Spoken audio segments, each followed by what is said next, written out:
Week 5 in college football did not disappoint. We got winners and we got losers. James Franklin, how is he on the hot seat right now? We got to talk about fans calling for these coaches' jobs at a record pace of guys who are winning games. We got to talk about open jobs, UCLA, Virginia Tech, Arkansas now, Oklahoma State. We got to talk about what's going on with Lincoln Riley and USC, and is the Georgia short-lived dynasty, is that over? What's up with Lane Kiffin? Just breaking down the top quarterbacks and a lot of other things here on the show. You guys make sure that you like, subscribe, get notifications, and most importantly, tell a friend about the show. I'm George Wrighster, former NFL player, college football analyst for CW, and you know the truth teller for college football, the man that is going to shoot it to you straight, because there's a lot of people, oh, the networks want to slant it this way, uh, your employer wants to slant it this way. I'm going to give it to you truth, even when it is against a rival, even when it's against a team that I may be covering, whatever. The truth is what matters here in college football. No media bias, none of that. All right, so we're going to start today with something that I think is very, very important that is going on in college football, and that is the amount of people that are calling for coaches' jobs right now. It is absolutely insane. It is absolutely insane. You got UCLA, Virginia Tech, Oklahoma State, and Arkansas. They are already open right now. And you have more. I think you're going to at least have one more job open after this team plays 5 weeks of college football, because I think there is one team in particular that is waiting until after it plays its 5th game to fire their coach, because they don't want certain people to redshirt and potentially hit the transfer portal. So that's just it. Now, the second thing that I've noticed is we are in the best state that college football has ever been in. College football's never been in a better place, because parity is what we all really wanted. Now, no. Does Ohio State want parity? No. Does Alabama want parity? No. Does Georgia? No. Of course they don't want parity. Because they are the halves. Everybody else, though, they want a fair shot every single week, every single game, because that means that for the fan, that's the thing that makes the NFL so popular. It's that you can have the best team in the league lose to the worst team in the league on any particular day, depending on how those teams play. That is all college football fans really want down deep in their heart. And no, the big brands don't want it. If you're one of the halves, of course you don't want it.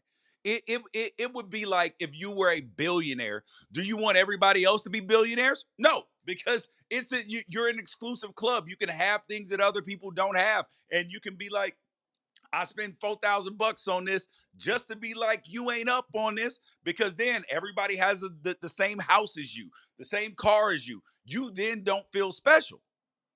But that's what college football fans really want.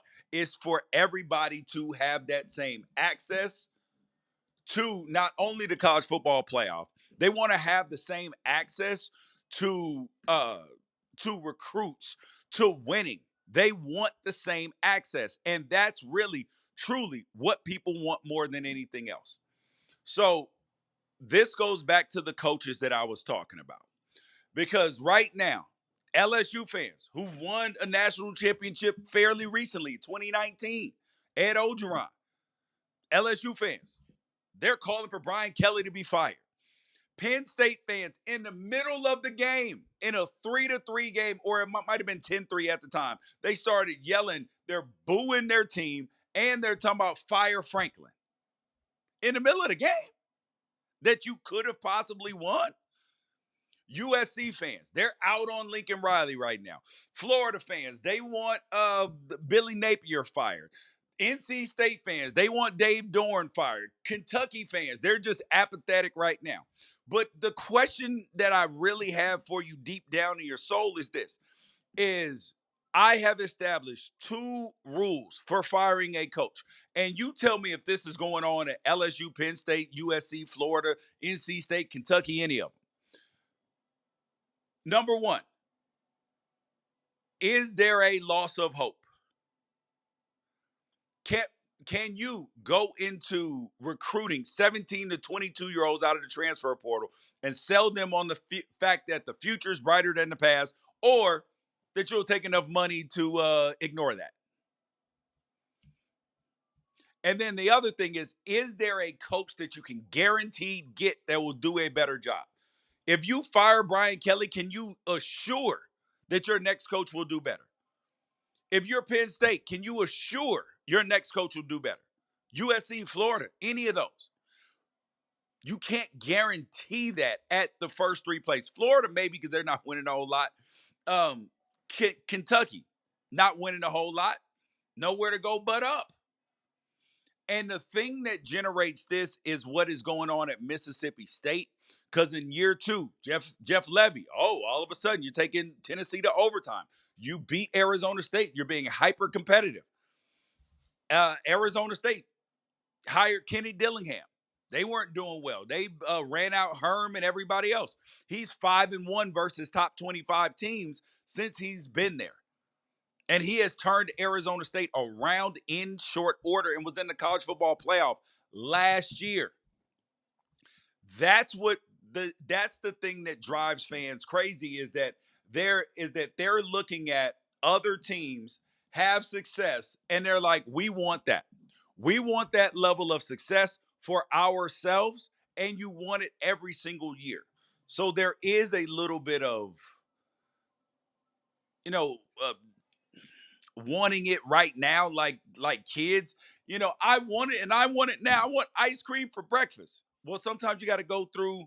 Sometimes you got to eat your, eat your eggs with your spinach and your and your peppers and your onions and all the rest of the goodies in there. You got to eat your vegetables first sometimes. So I know that now last year we saw very few Power Four coaches fired.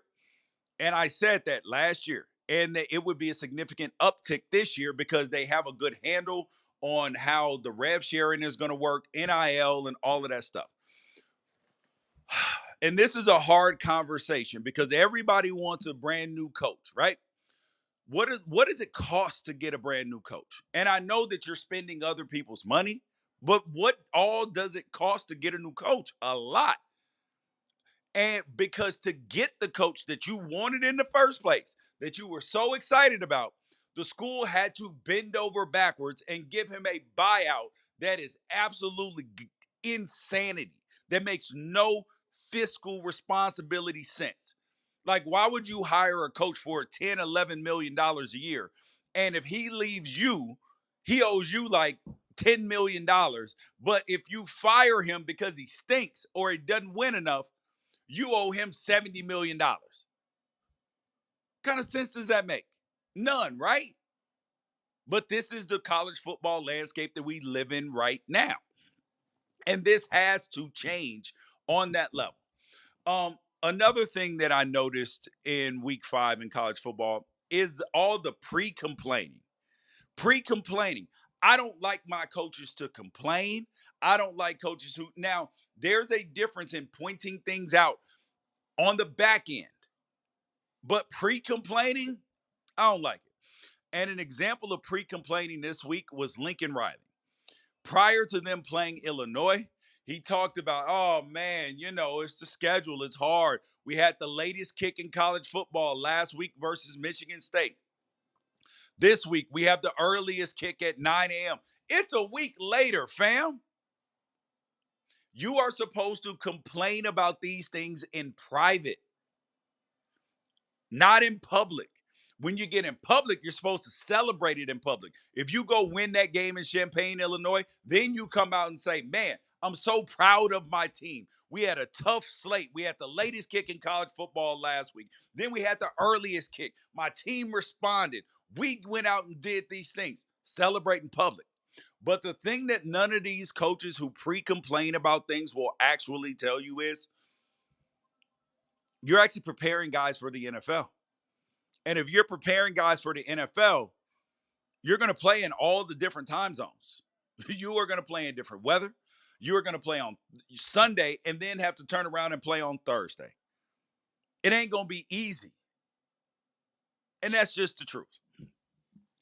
Um, then I also wanted to talk, and you guys hop in the chat and tell me who are the biggest complainers in college football right now.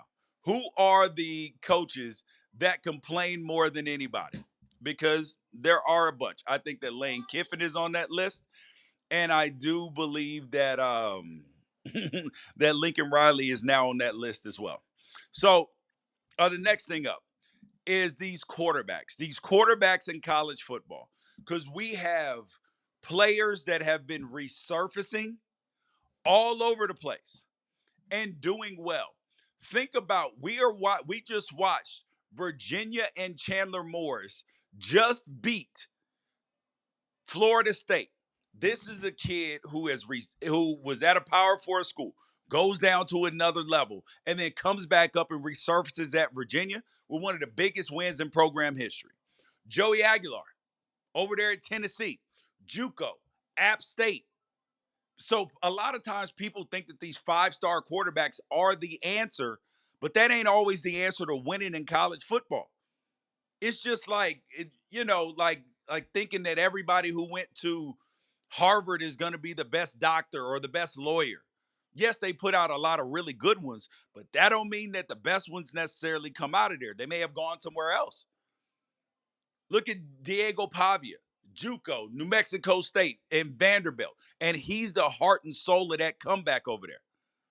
Because we like to believe that once something doesn't work, that it's now that it goes to the land of misfit toys and nobody else can love it again. It's like the Toy Story movie, the land of misfit toys.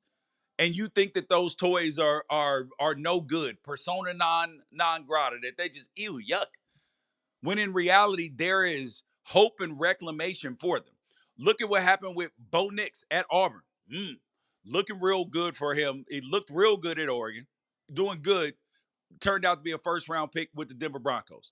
Look at Spencer Rattler. Fell out of grace, resurfaced, back starting in the NFL. Dante Moore over there at Oregon, same thing. UCLA, people, oh, he's a bust, he's a failure. Nobody was even talking about him in the preseason except your boy here on the show. Darian Mensah, Tulane, and then Duke, kid out there absolutely balling. So this is not just quarterbacks, but this is all positions. Do not just throw kids in the trash and think that it's over, because a lot of times, sometimes there was injury. Sometimes there was somebody in front of them. Sometimes they weren't coached well. Sometimes they weren't mature enough. They weren't ready for it. But you still have hope. And you don't run out of, the only thing that you can run out of is time and hope. Don't ever run out of hope. So I did want to list my top quarterbacks right now in college football. I'm going to put the exact number list together for you guys this week in a graphic, so this will be out. But the top quarterbacks in college football, because remember in the preseason, Arch Manning, Drew Aller, Cade Klubnik, all y'all told me about these dudes. Yes, I had Cade Klubnik high on the list. But I told you that John Mateer was going to be on the list. He's still one of the top quarterbacks. I told you Dante Moore is going to be on the list. He's got to be the Heisman favorite right now. Fernando Mendoza over there at Indiana, transferred from Cal, playing great football. Carson Beck at Miami. C.J. Carr at Notre Dame. Ty Simpson, who people wanted to throw in the trash after one game to Florida State. Now all of a sudden they're like, man, this kid should win the Heisman. He's excellent. Jaden Maivia, same thing. USC people wanted to throw him in the trash. Bo Prabula at Missouri. Yep, he didn't even win the starting job. Penn State fans, oh yeah, I'm glad we let him go. Now, I bet you the hell they wish they had Bo Prabula back. Joey Aguilar, UCLA threw him in the trash. Just saying. And these are the top quarterbacks in college football right now. Add in Damon Williams, Darian Mensah, Hank Bachmeier is playing good, and then Drake Lindsey just balled out for Minnesota. So those are your top college football quarterbacks right now. If I miss somebody, throw it in the chat. Um, we're going to start with the biggest game, I believe, the most anticipated game of this season. And that was Oregon versus Penn State. I did a breakdown on this last night, so I'll keep this one brief in case you saw it. Because the question that I was taken away with, and I had a discussion with a friend, was this Oregon or was this James Franklin? Was this Oregon just being a better team, better coach, better everything? Or was this James Franklin's failure in the whiteout? You got 111,000 people, everything. It was both. That's what it was. It was both. Because on one hand, both teams had opportunity. This was a statement road win for Oregon. And it plays, they're basically, as long as something stupid doesn't happen, they're going to go to the college football playoff because they're not just going to drop out and lose 4 games on the way out of here. So then you got Penn State. They are 4-21 against AP top 10 teams under James Franklin. And a lot of those times they were top 10 teams. So is this James Franklin's fault? Yes, because he is the tip of the spear. He's the head coach. But one of the things head coaches do a lot of times, and this is both a positive and a negative, sometimes they will stick with a player and believe in him because they believed in him already. And Drew Aller is that guy. So I believe that James Franklin has no idea how, because he clearly can recruit, he clearly can spot talent, but I believe that he gets so conservative in his preparation for his team and in the way that he just his whole mentality. That that that behind, you can't even see through it. Like, it's just booty hole so tight right now every time a big game comes. And it's not that he doesn't want to break out of it. It's just that he can't figure out how to break out of a paper bag right now when it comes to a big game. Scared money don't make no money. And they want to come out, yes, playing great defense is important, but there comes a level of competency with offense that cannot be ignored. It's almost like he's content with the game staying close and then hoping that they can win in the end. And that's not how you win big time football games. You can't just hope it stays close and then pray that you can make some plays in the end. Because if you are, fortune favors the aggressive. It always does. And this was a heartbreaking loss for Penn State fans. Heartbreaking loss. Whiteout.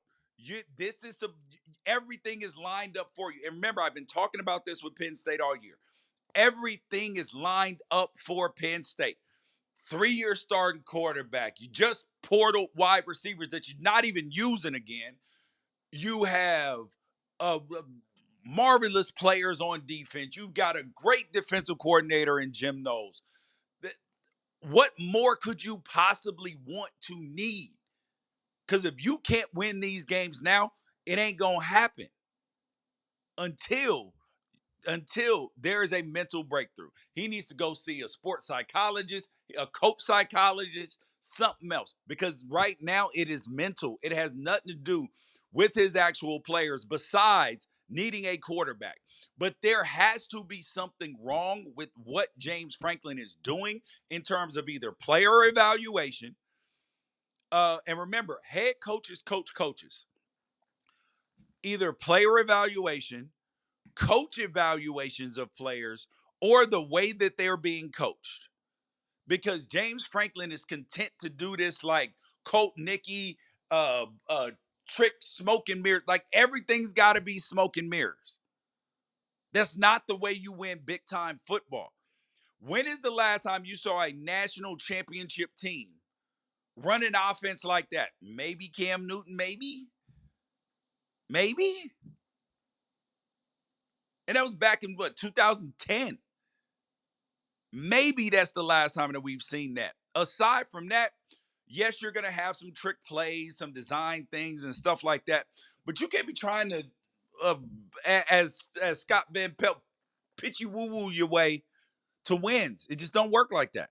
And this goes not for James Franklin, but this for every single coach. And you guys make sure that you like, subscribe, share, tell a friend about the show, and everything else.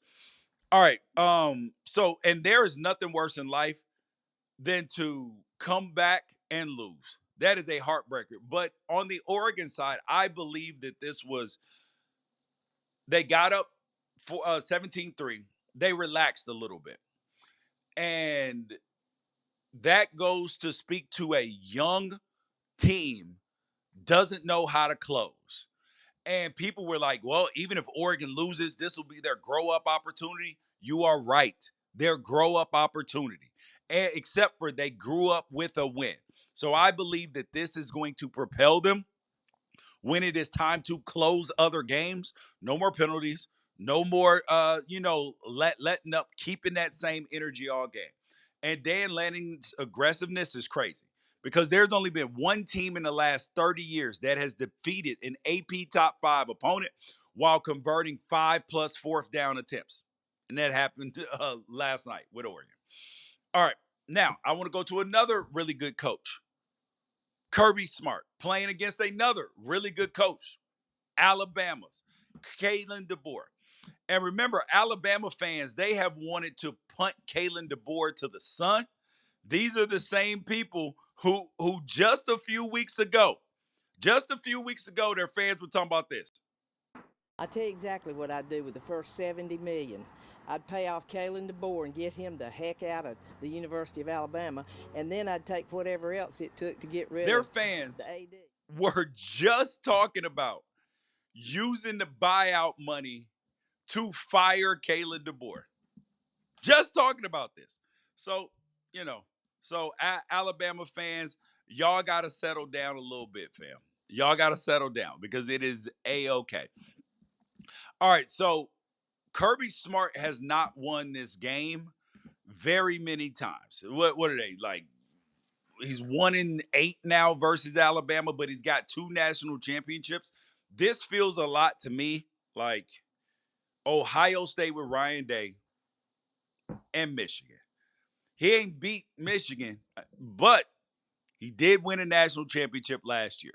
So as a fan in this era of college football, you got to pick your poison. So are you upset with Kirby Smart for losing to Alabama? Yeah, of course. You're tired of being Alabama's little brother. But at the same time, you're getting a lot of wins. And Alabama ain't losing to a whole lot of people. And remember, I am the same person that told you guys that Kalen DeBoer is a really good coach when everybody was trying to fire him. I said, if y'all stay patient, he will figure it out. Stuff's getting figured out. Now, I do not believe that they are completely fixed yet. I don't. I do also believe that Alabama is just not that Georgia is not a very good passing team. They only threw for 130 yards in that game. They ran the ball fairly well.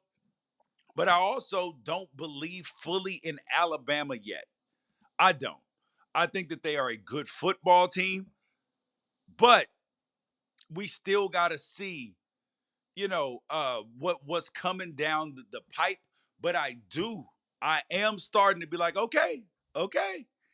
But they are still the team that lost badly to Florida State. So, and if that's what you do, that means that it is possible for it to happen again. If it happens once. So, this game was a complete domination by Alabama. The total yards 397 to 357. But it's the pass game 280 to 130, which was the huge difference. But the biggest thing overall in this whole game was Alabama was 12 for 19 on third down. Georgia was 2 for 8.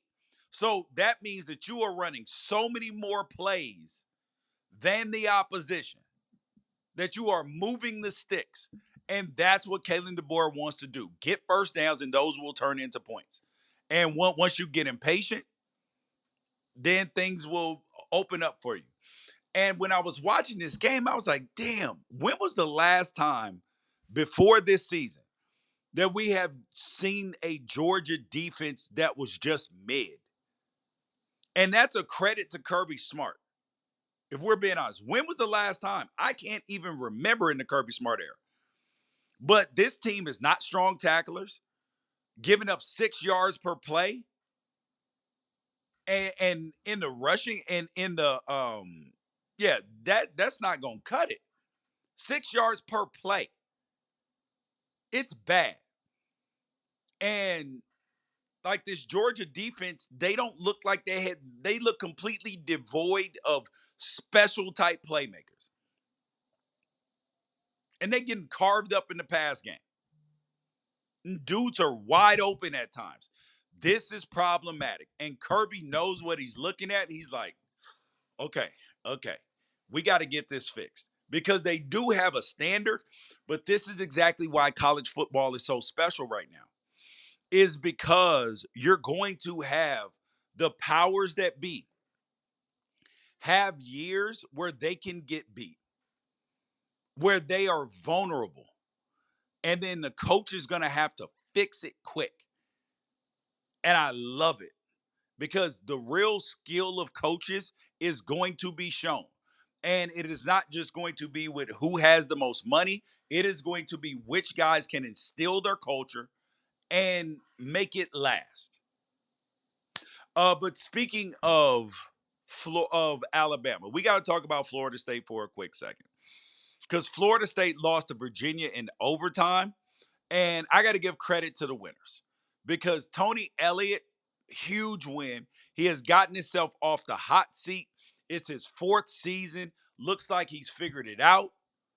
Granted, their wins are against Coastal Carolina. They lost to NC State close, William and Mary, Stanford, and now FSU. But the fact that they believe that they can win, that's when you have gotten your team where you want them to be.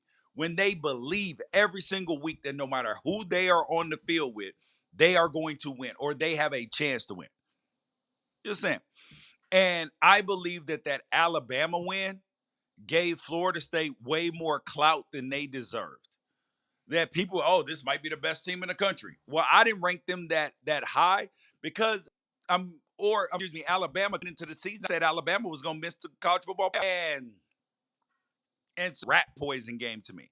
Like they just overlooked them or anything like that. I just believe that this is who Florida State is.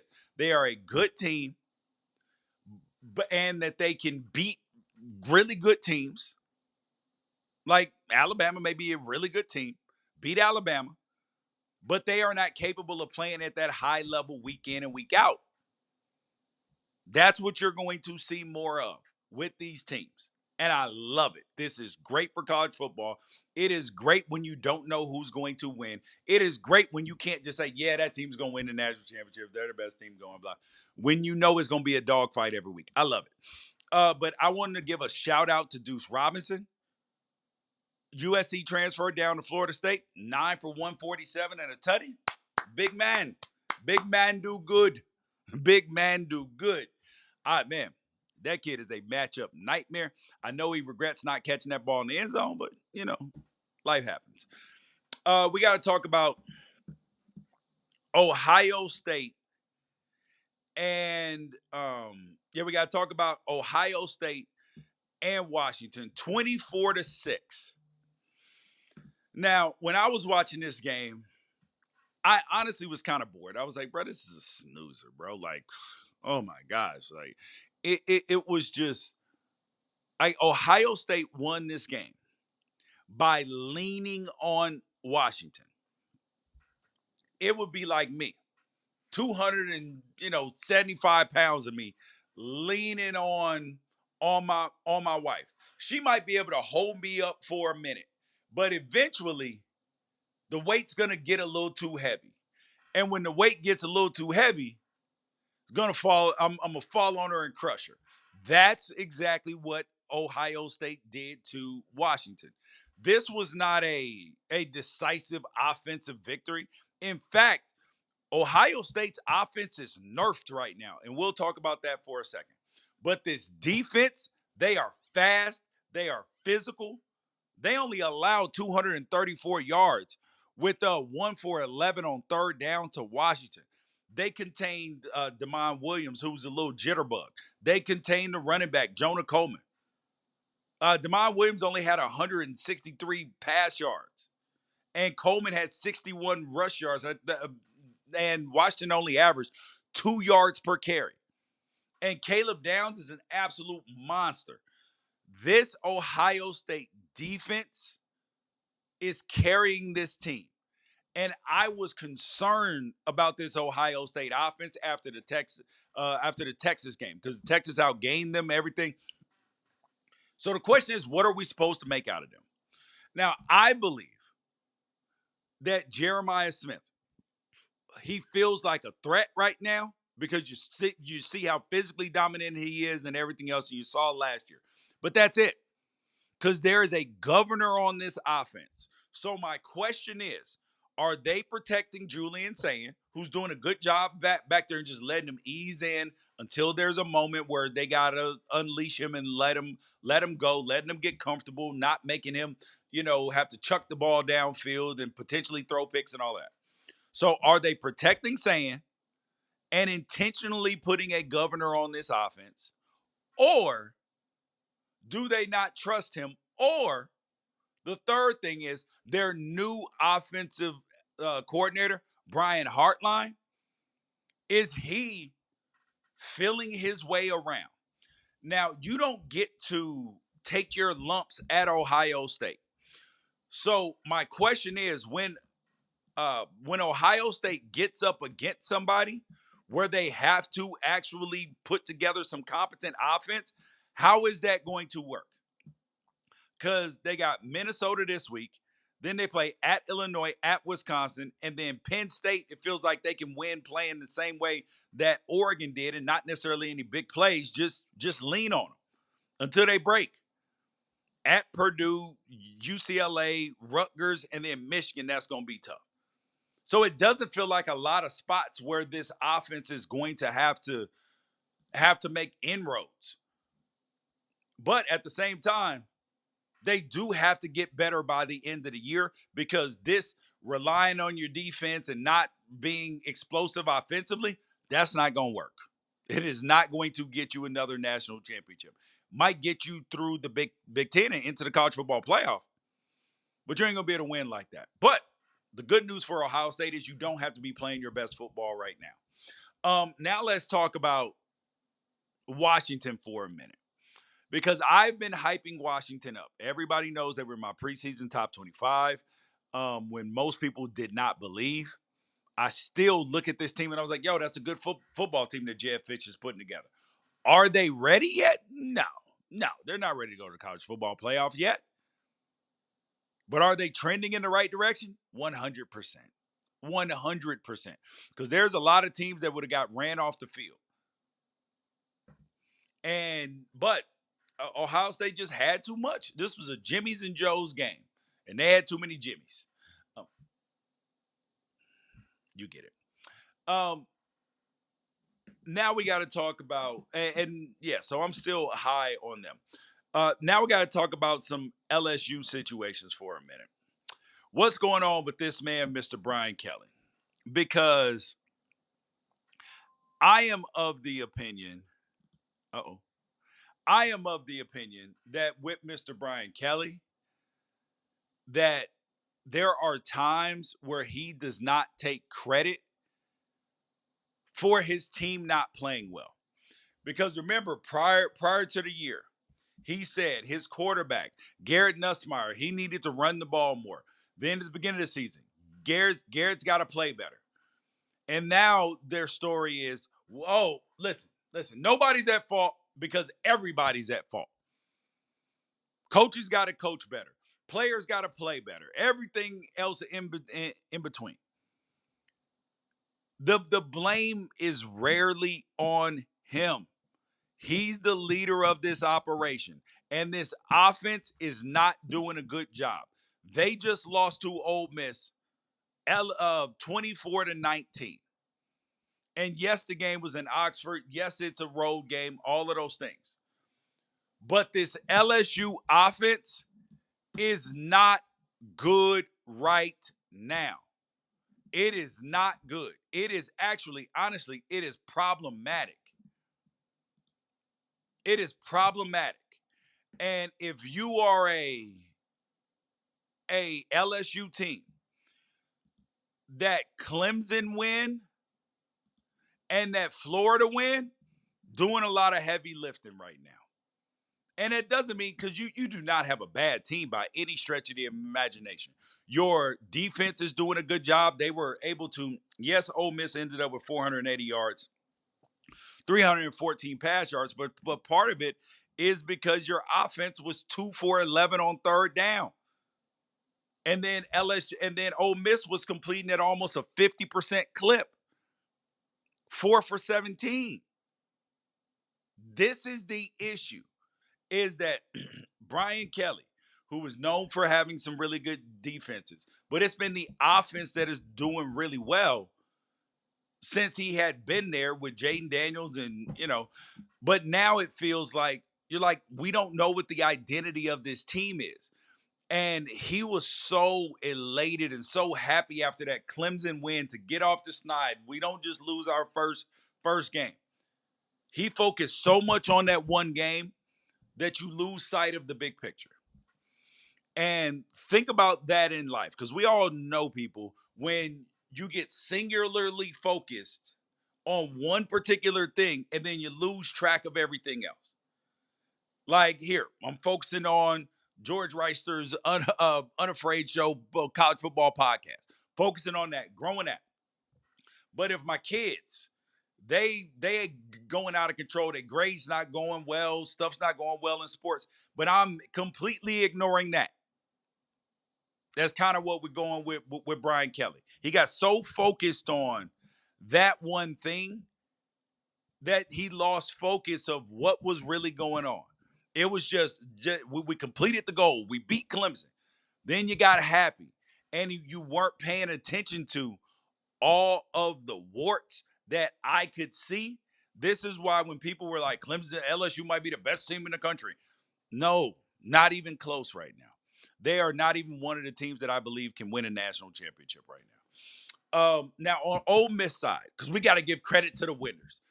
Lane Kiffin, got to give the man credit. Number one, he has not started complaining yet this season. He hasn't started all the pre-complaining. And when he does, that's when LSU will start, Ole Miss will start losing. But Trinidad Chambliss, he made a wonderful change because Austin Simmons was the kid who came in as a 16-year-old. He was named the starter. He brought in D2 transfer, Trinidad Chambliss, who's a senior now. And once Simmons got hurt in that first game, Chambliss came in. Chambliss ain't came back out. He's had like almost 400 yards of offense in each of the last four games. It's been impressive. It has been crazy. He had 314 passing yards this game. Ole Miss rushed for another 166. He's now 3-0 as a starter. Ole Miss is ranked right now, and people believe that this team is really good. And I did not believe that they are ranked number 4 in the nation now. I did not believe that that Ole Miss was going to be a team that was going to be competitive this year in terms of making the college football playoff. But they got a shot. They just beat LSU. They got Washington State. They're going to drag them. Then they got at Georgia, at Oklahoma, and Mateer may or may not be back at that point in time. Then they got South Carolina, the Citadel, Florida, and Mississippi State. So if they get past the Georgia, Oklahoma, South Carolina slate with only one loss, they're pretty much home free. Home free from there, basically, unless you have a stupid loss to Florida or Mississippi State because Lane starts talking and starts worrying about everything else again. Mm-mm. Mm-mm. Mm-mm. So I'm actually, I'm ready to replace Ole Miss, put them in that South Carolina spot that I had reserved for the college football playoff. I think I'm ready to insert Ole Miss into that spot. Just saying. And think about how bad this LSU offense is, who scored 19 points, barely converting on third down. Ole Miss gave up 23 points to Kentucky. And LSU can barely move the ball. Ole Miss gave up 35 points to Arkansas, who just got dog walked by Notre Dame. Something is broken in this LSU offense. A lot of it is third down. But we got to figure out, well, not we. He Brian Kelly's got to figure this out. So and LSU, like I talked about that Florida and Clemson win, doing a lot of heavy lifting, but then they still got South Carolina, Vandy, Texas A&M, Bama, and Oklahoma. They not making through that unscathed with this offense. So, Brian Kelly, you got some questions to answer, my friend. Some questions to answer. All right. Now we got to talk about Lincoln Riley. Lord have mercy, Lincoln Riley and the USC Trojans, who went out to Champaign and lost 24-17. This is why you watched the show. I told you in the preview what was coming in this game. Lincoln Riley is not, I told you that the key to stopping USC, stop their run game. If you stop their run game, limit their run game, you will beat USC. Limit their run game. It is obviously not easy to do, but if you can do it, you will shut them down. Because, and then the second thing that you have to do is you have to change the picture late for Jaden Maivia. Because what I believe Lincoln Riley is doing, they're breaking the huddle so early, getting lined up. And then Lincoln is talking to Maivia in the huddle. They're changing the play. The talk communication shuts off at 15. The play usually starts right at like 14 or 13. But when it gets later in there, like when they do late subs, and then the other team subs, so Lincoln Riley has to stop with the late subs because it's throwing his whole offense off. Because then he can't talk to Maivia. And that's how you stop their offense. USC was 8 for. When you look at USC's stats, you're like, how did they lose? Now, granted, they had 490 yards of offense.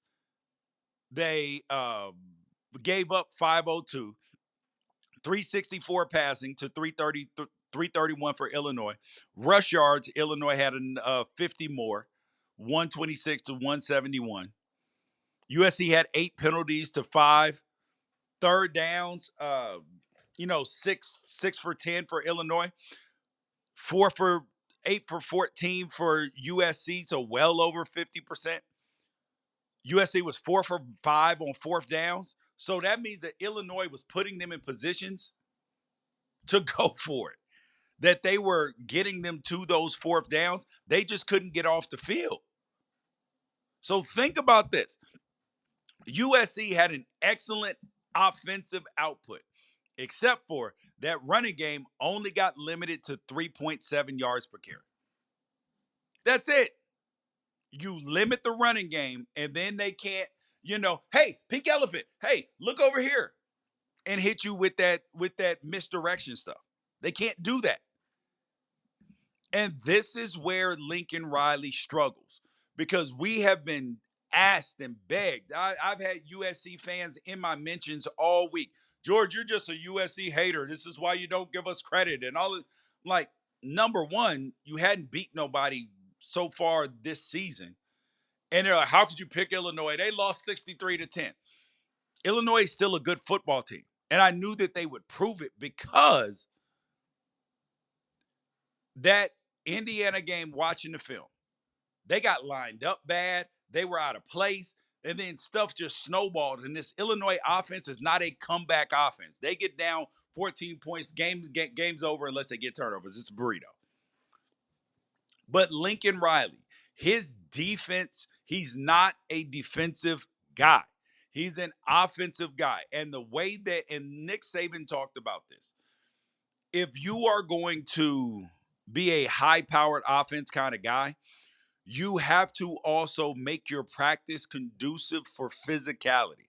Because when you get met with physicality, which football is, it's the Marshawn Lynch principle. We're going to run through a mofo's face over and over and over again. Like, you have to be able to line it up and run it when everybody knows that you're running it. To be able to, now that doesn't mean you're running the bad box counts, do stupid things, but you have to be able to line it up and check somebody's chin strap. And when you check USC's chin strap, it's always a little loose. Always. And Lincoln Riley, through 46 games in his career, um, he now has a worse record. Excuse me, 45. It has a worse record than Clay Helton by one game. So the same people that wanted Clay Helton fired because he was doing so poorly, you literally have the exact same record right now. The only thing that you got better right now is you got the number one recruiting class coming in with 600 recruits. They all can't play. You've overpaid for some of them, but it is giving fans hope, right? But it was the tweets that were just, oh my God, just brutal. USC fans need to understand that this is not year 4 of Lincoln Riley. This is year 8. He took his coaching culture and, well, he took his coaches from Oklahoma and the best player and went to USC. Now, I don't subscribe to that a little bit because the last time that USC was really good was when the president hired the AD hired the head coach. Everybody's in continuity. They have not had that. They haven't had it. And if we talking about all of this, James Franklin winning big game stuff, Lincoln Riley is now 4-11 against ranked opponents at USC. Just saying. But I do want to give a huge credit, huge shout out to Brett Bielema. Huge bounce back win. This was major, bro. This was a major win. And you guys make sure that you like, subscribe, get notifications, and tell a friend. Major win for Illinois and Brett Bielema because they battled adversity. They fumbled on the one, fumbled in the end zone, and they could have been up 21-7 at the half. Then they had a chance to go up 13 with 45 minutes left, fumbled in the end zone. This game could have got out of control. It could have been a blowout the other way because they only made USC punt once, but they still were dominating the football game. They made USC's pass rush non-existent. And all we kept hearing about from USC fans, this defense. Oh, the front seven, you got people ranking them because, and I'm like, yo, watch the film. It all looks great until somebody checks their chin strap. Like, number one offense in the country, most touchdowns, all of this stuff, till somebody checks their chin strap. But there is a bright spot for USC, and the bright spot is Jaden Maivia. Actually, before I even get to him, I feel better again about Illinois. Remember, I picked Illinois to potentially make the college football playoff, finishing 4th in the Big Ten. Is that going to happen? I don't know. We going to see, but I feel a little better about it again. Now back to Jaden Maivia. The kid is much improved. Much improved. He still has some growing to do to be an NFL quarterback, but he's getting there. And next year, he could be a massive problem.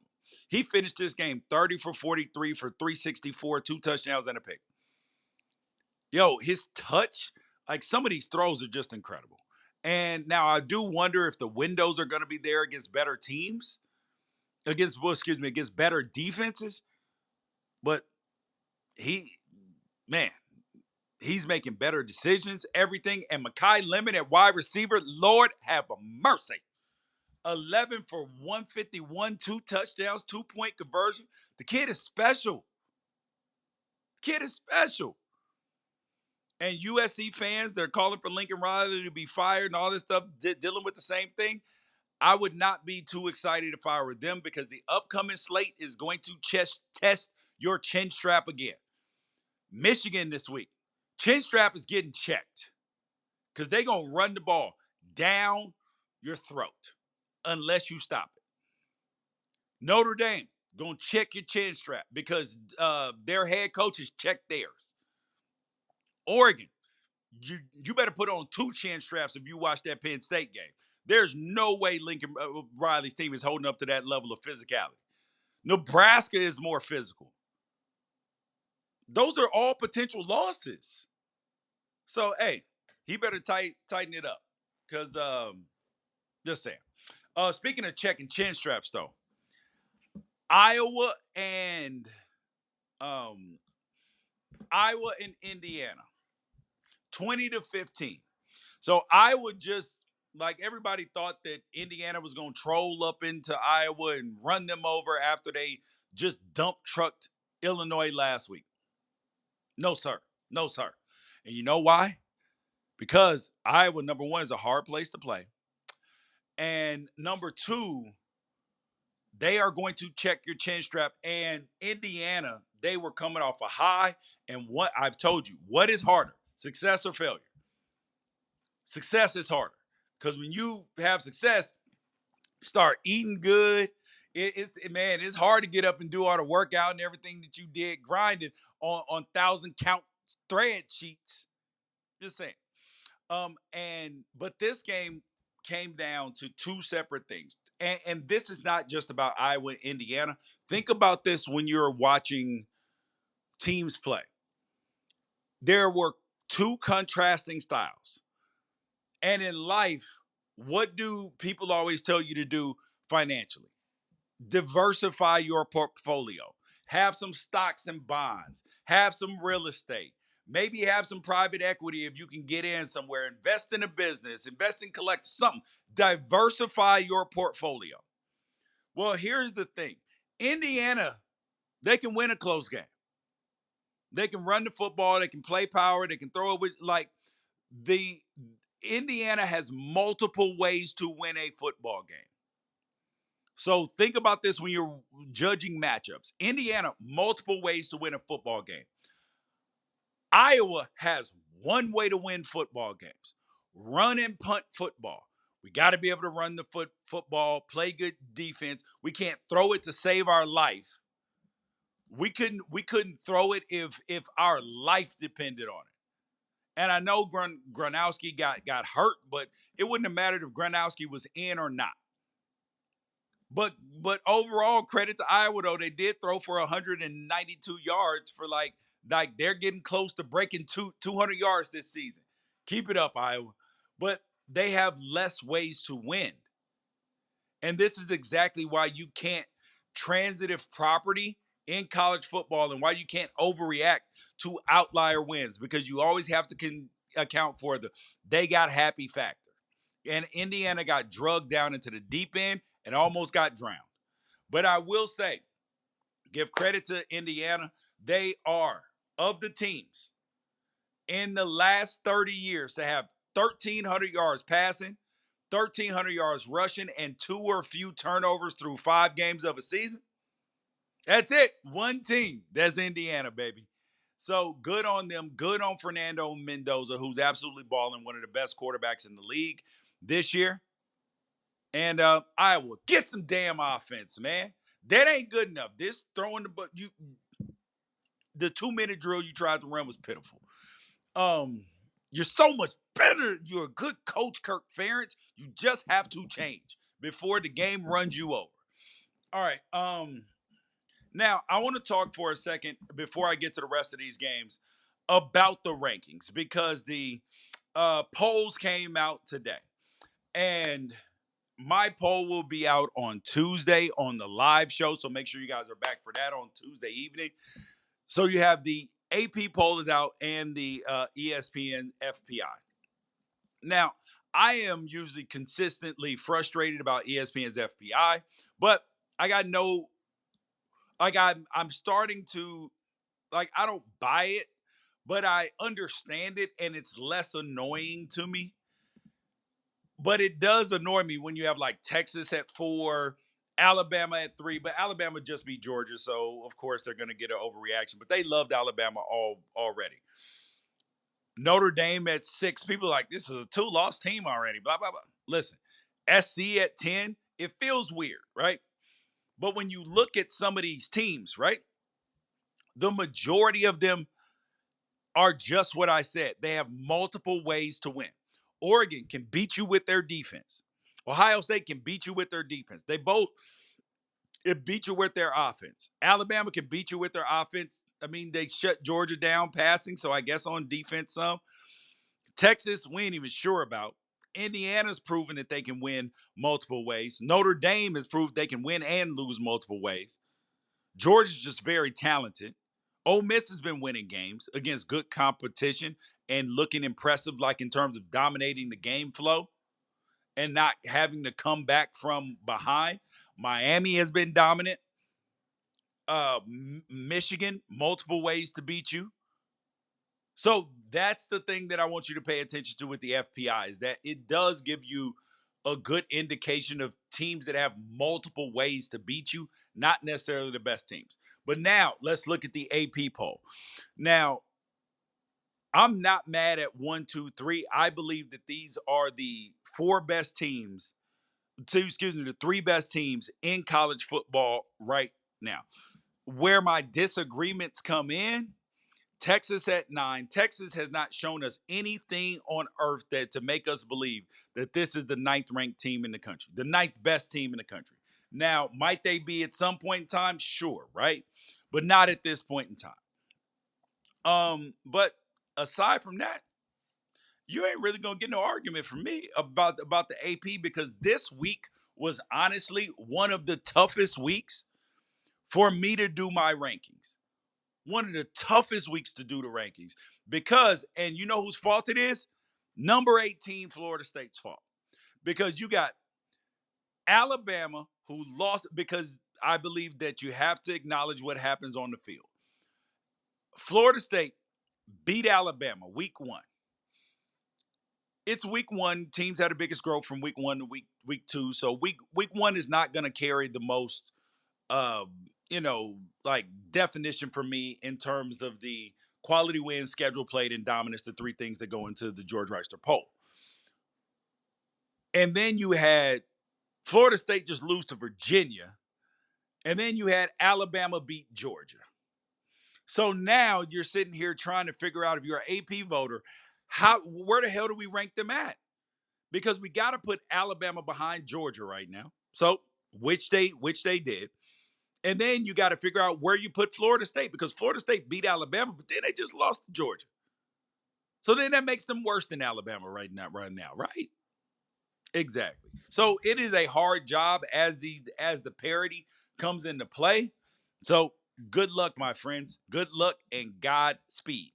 But I wanted to also show you guys my best teams in the country right now.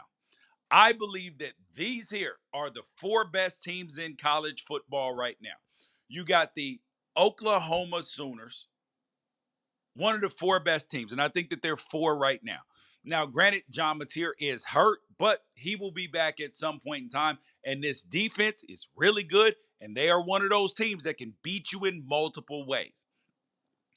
The Ohio State Buckeyes, one of the 3 best teams in college football right now. Now, their defense is carrying the weight and doing a lot of the heavy lifting right now. But this team, Julian's saying he's not been bad at quarterback. He's just been governed. They put a governor on it. They have nerfed this offense to protect things for whatever reason.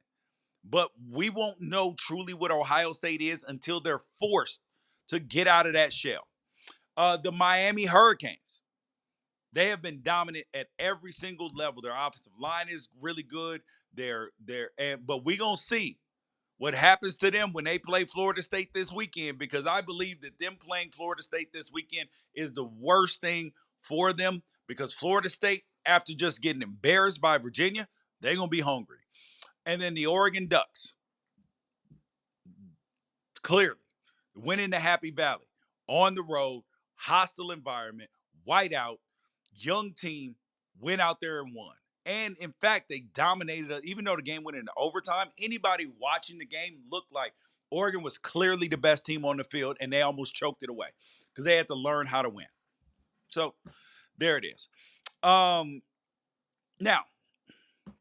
we got to talk about this game right here. Auburn versus Texas A&M.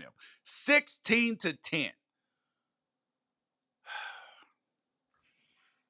Texas A&M won this game because of two things: defense and Moss. Because Le'Veon Moss, the running back, 139 rushing yards and a touchdown. And their defense held Auburn to 176 yards. 0 for 12 on third down.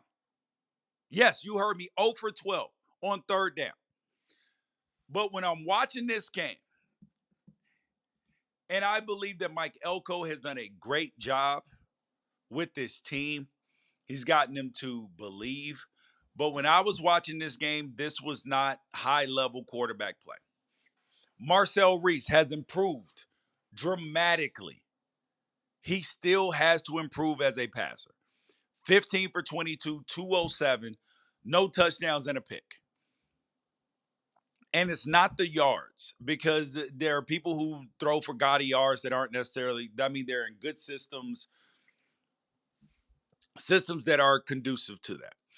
Marcel Reese is still in that playmaker stage of being a quarterback. I do believe that he can improve to being a really good passer or a good passer, but he's not there yet. If you can contain him in the pocket and not get your rush lanes off, just squeeze him in, he's going to have a tough time beating you. But if you let him run around and pitch the ball around, he is going to rain hell on your life. That's the truth. But now Auburn, whose fans and their head coach, Hugh Freeze, blamed everything last season on the quarterback. Well, he got a couple quarterbacks out of the portal. The one he chose to go with was Jackson Arnold from Oklahoma. Now, Jackson Arnold, 10 sacks, 10 times versus Oklahoma, 7 times versus Texas A&M.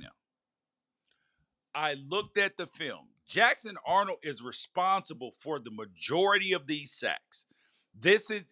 He does not want whatever he's looking at.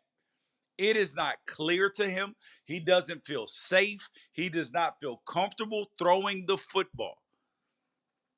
And he wants to wait to see people open to throw it. And that does not work. So Auburn is in a situation. They have a good defense, good running backs. Their wide receivers are really good. They have to improve their quarterback play. It is time to try something else, because Jackson Arnold, it is not working. It's not. And it's unfortunate. I got 2 quarterback sons. I don't like to call for benchings and all of this stuff, but it's not working right now. You either have to reset it and only go quick game so he doesn't have a choice, or you have to figure something else out. It's just the reality of things. But on the Texas A&M side, this team is running on the margins right now. 13 penalties in this game for 119 yards. You are running in the red. When you are a team that does this, life is not going to be pretty for you. You are headed for disaster. So I am telling Texas A&M fans right now that no matter how good the season has looked so far, and no matter the fact that you are now ranked number 6 in the nation in the AP poll, you have problems coming your way with all of these penalties. You play Mississippi State this week, then you play Florida, at Arkansas, at LSU, at Missouri, South Carolina, Samford, and then at Texas. So you got some tough road games in LSU, Missouri, and Texas. But if you don't play well against Florida, too many penalties against Florida, too many penalties against Arkansas, you are going to find a way to lose games. That is just the truth. You cannot be undisciplined and win football games at a high level. It just don't work like that. Another team that we have to talk about that nobody's really talking about right now, we got to talk about Arizona State. College football playoff participant last year. I want them in my top 25. They have been, somewhere between 26 and 30 since they lost to Mississippi State. It's nothing pretty is going on with what ASU is doing right now. The offense looks disjointed, but Sam Levitt is an absolute dog. Now, and they beat TCU 27-24 this week. This was a hard fought win on Friday night. Lord have mercy. They got some juice from Malik Brown at running back. Their all-star. If you do not know the name Jordan Tyson, he is one of the 5 best wide receivers in college football. If you think Ryan Williams is good, go see Jordan Tyson play. You think Jeremiah Smith is good or Decoria Moore, go watch Jordan Tyson play. You can be like, oh, 2 Spider-Mans pointing at each other. They look the same. This kid is probably going to be an NFL first-round pick. Spectacular. So Arizona State, who made they are scraping by right now. It reminds me of when Florida State, when they won the national championship, and then they came back, and the next year were just scraping by wins. That's what Arizona State is doing. TCU 27-24, they had to come back. Baylor 27-24, come back. 34-15 to Texas State, wasn't pretty. You 39-19 in Northern Arizona. Mississippi State, you lose that one 24-20. You got down too much and you couldn't come back with the cowbells. But they gonna get a real test in 2 weeks when they head out to the when they head out to Utah. And if they can't get this, Marcus Arroyo, their offensive coordinator, and Kenny Dillingham, if they can't get this offense fixed, that is going to be an L. And possibly put them out of the Big 12 race in terms of making the college football playoff. But Arizona State still has hope, and I like them. On the TCU side, Sonny Dykes has this team, doing some nice things. Hoover is doing well. This defense is just giving up way too many points. It is just not what you need it to be. They are trying. They are fighting. TCU is going to be competitive. Yeah, we will leave it at that. All right, next team up. We got to go with the Tennessee Vols, baby. The Tennessee Vols. They played against Mississippi State. The reason why we're talking about this game more than anything is because this was a 41-34 overtime game. Jeff Lebby, Mississippi State's head coach, is why everybody else is calling for their head coach to be fired. They're like, see, look what we can do in short order. And Lincoln Riley, why can't you do that? I mean, that's a legitimate question. But Jeff Lebby's doing a wonderful job down there. It reminds me of what Jed Fish did at Arizona in year 2 there, where they went from being doormats to competitive, very competitive. And then what, the next year you're 11-2. This is what Mississippi State feels like. They might not go 11-2, but maybe a 9-3 for next year. You get the right players in, you could have some some good things going. Now, the Volunteers, the Cardiac Vols is what I'll call them. They were down 7 with 7:59 left. Joey Aguilar, 24 for 40 for 335, a touchdown and 2 picks. And, Mike Matthews, their wide receiver, and Chris Brazel, the second. Like, they won versus man coverage every time they got it. It like explosives. And it was just like what Heupel wants to do in this offense. The issue, though, is I'll say the only reason why Tennessee won this game, it was not their offense. It was their defense. 5 sacks, 11 tackles for loss, and they got 2 touchdowns on defense. Then interception, and then the fumble recovery for a touchdown. That's the truth. So Tennessee, I predicted they would not make the college football playoff, and I stand on that. Stand on that. But this defense, they're getting good. They're getting good. But it took some breaks to win. Let's see what's in the chat. So I can address that before we fast break this thing. Somebody asked who's a Yondeneer, who's a bigger threat for Oregon, Indiana at home or Iowa away? I'm going with Indiana on the road. I think it is a tough road to hoe because it's the next game. They're coming off a bye and a tough game. Their head coach Kurt Sengeti ain't gonna be afraid, but he's probably gonna get done like he did when they went to Ohio State last year. So, but they got playmakers at wide receiver, everything else. Adam Du Bois, Washington's D showed that they're much better than last year, 100%. Um, Somebody said, retired Muse. Oregon needs a tight end next year. No, no, they don't. They got one coming in out of the high school ranks. They got two there now. Johnson is going to be good. Number 9, he's doing a good job up there as well. All right. The next thing that we got to do. Um, this is the fast break segment because this is the segment where. Hold on, let me change this. This is the fast break segment. This is where I talk about all the games that you did not watch that I watched for you. And these are teams that nobody is talking about, but I believe have a legitimate chance to make the college football playoff. First team, Notre Dame. Yes, I know that they lost twice.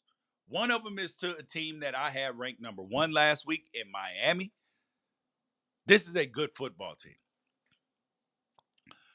They have regrouped. They won last week big. They came to Arkansas this week, 56-13. Knocked the dogs. They knocked the Sam Pittman out of Arkansas. They beat Arkansas so bad they fired Sam Pittman and put Bobby Petrino back in charge. Think about that. That feels like a mob hit. Like that Bobby Petrino is the second in charge. He wants to take the boss out, so he blows the boss's car up. And now he's like, "Yo, I'm in charge for a minute." And now he's got to find a new consigliere to be him. But Notre Dame, they are getting things together. And it is fascinating to watch. Their quarterback, CJ Stroud, Lord have mercy, this kid is good, man. This kid is good. And Notre Dame is in that. Think about this is the common theme for college football this year. There is ebbs and flows. This is what's going to happen. Georgia's in a down right now in terms of their defense. They're not what they are. Next year they may be better. You have, like there's going to be more peaks and valleys. You just got to keep the floor of the valley as high as possible when you hit those valleys because everybody is going to hit them at some point in time. So that's Notre Dame, 56-13, and covered the Sam Pittman firing news as well. Vanderbilt, they beat Utah State 55-35. Diego Pavia, 26 for 34, 321, 5 touchdowns. And he was their leading rusher, 79 yards. But the team overall ran for 222 yards. Now, this week, Vanderbilt is going to come in my rankings much higher than they do in most people's rankings because of their consistency. Now, this could all get thrown in the trash in a couple weeks when they play Alabama. But Vanderbilt believes they are a win away from being bowl eligible for back-to-back years, which I need to find a stat on when the last time that's happened. So big ups to their head coach, Clark Lee. They are schematically winning, but mostly they are winning because they have Diego Pavia and a belief that they can. They're like, why not us? Next team, Georgia Tech versus Wake Forest. Georgia Tech, they're scaring me. 30-29 over Wake Forest. This is the game that they should have lost. If Wake Forest had a better quarterback, and big ups though to Robbie Ashford, who's been transferring around and he's finally found a home and he's keeping his job so far, and he's doing a pretty good job at quarterback. But Georgia Tech, they stole this game. This is a game that they're still undefeated, but they are walking through the raindrops right now. You can't keep living like this. It will go poorly for you. Another team we need to be talking about that can make the college football playoff. Missouri. Missouri. They beat UMass 42 to 6. Like, should we be talking about Missouri though? Should we be talking about Bo Perbula? They've beaten Central Arkansas, Kansas, Louisiana, South Carolina. They won 29-20 in that game that Lenora Sellers got hurt, but they were up in the game at that point. And then they beat UMass. But they got Bama in 2 weeks. So if they beat Bama in 2 weeks, then we will move Bama down the show to like the games in the fast break segment, and we will move Missouri up. And the last team that we need to talk about, BYU versus Colorado, 24-21. Damn, I want Deion to be successful, but his clock management is absolutely god awful. It is. And I'm not even going to pretend. I'm not going to sugarcoat. It's got to be better. Colorado was dominating this game, and they should have won. But this goes to what Bear Bachmeier is, and he's doing a good job in that number 47 jersey at quarterback, and he deserves credit for that. But you guys, though, the takeaway from this weekend is the parity in college football is great for college football. This is the greatest time to be a college football fan because you don't know what is coming around the bend. You don't know what's coming. Your team can go from sugar to shit real fast and shit to sugar real fast. I love it. And you guys, make sure that you like, subscribe, get notifications, tell a friend about the show. Breakdowns coming this week. Top 25 being released on Tuesday. The pre-games and all of that stuff, the previews coming on Tuesday as well. So y'all make sure y'all stay here on George Wrighster College Football Podcast. Peace out. Catch you guys later.